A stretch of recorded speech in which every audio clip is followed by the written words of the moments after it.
एवढंच आहे. तर वेळाचे बंधन सगळेजण पाळा. उद्यापासून आज येणारे तुम्ही प्रसाद घेऊन जाणार, उद्या येणाऱ्या मंडळीला सूचना आणि इतर राहणारे सुद्धा सूचना आहे. तर वेळाचे बंधन पाळा. 8 म्हणजे 8ला पूजा होतो. पूजे झाल्यानंतर फराळ झाले की लगेच तुमचं तुम्ही पारायण सुरुवात करून घ्या. अभिषेक झाल्यानंतर परत तुमची भजन सुरू झाले की मी येतो इथं. भजन झाल्यानंतर वेळाप्रमाणे 1-2 अभंग म्हणणारा म्हणू द्या. इथं सगळ्यांना संधी द्या. बाबूंना असं ह्याला नको त्याला नको म्हणू नका, सगळ्यांना संधी द्या. कुणाला म्हणायचं असेल, टाइम असेल संधी द्या, नसेल तर कुणाला देऊ नका.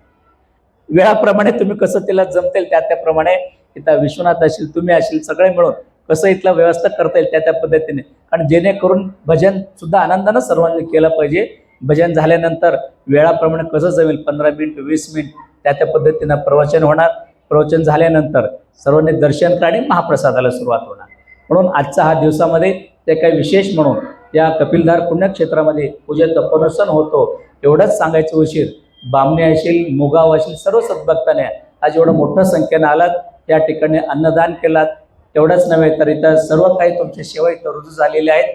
म्हणूनच तुम्हाला सर्वांना माहिती आहे, पूजा करत असताना आम्ही इथं संकल्प कमी जास्त घेत असेल आपली पूजा अनुष्ठानामध्ये सकाळच्या सत्रामध्ये, परंतु मंदिरात मात्र संकल्प सोडत असताना सर्वांनी तुम्ही ऐकलं असेल किती व्यवस्थितपणे संकल्प आम्ही सांगितलेला आहे. तुम्ही इथं काय केलं, मौलीच्या दरबारमध्ये आलात, मौलीचा अभिषेक करतो, अन्नदान झाला, गुरुमौलीचे नाव घेऊन सर्वस्व तिथं मौलीला आम्ही समर्पण करू लागलेलं आहे. म्हणून ह्या पूर्ण अनुष्ठान या श्रावण महिना कुणाला समर्पण आहे तर ते मन्मथ मौलीला समर्पण आहे.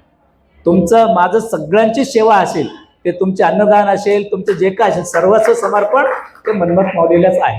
म्हणून इथं ह्या होणारा सर्व कार्यक्रम संपूर्ण मन्मथ मौलीला समर्पण करूनच आपल्याला पुढे जायचं आहे. एवढ्या प्रसंगामध्ये सांगत आजचा प्रसाद सेवा करणाऱ्या मोगाव आणि बामी सर्व सद्भक्तांना आणि उपस्थित तुम्हा सर्वांना त्या संत शिरोमणी मन्मथ मौली बसवादे शरण पंचाचारादी सर्वांची कृपा तुम्हा सर्वांचं मस्तकावर असतो. मी या ठिकाणी शुभ आशीर्वाद व्यक्त करतो आणि वाणीला विराम देतो. शिवम भूयात. सांब जय नमः पार्वतीपते शिव हर हर.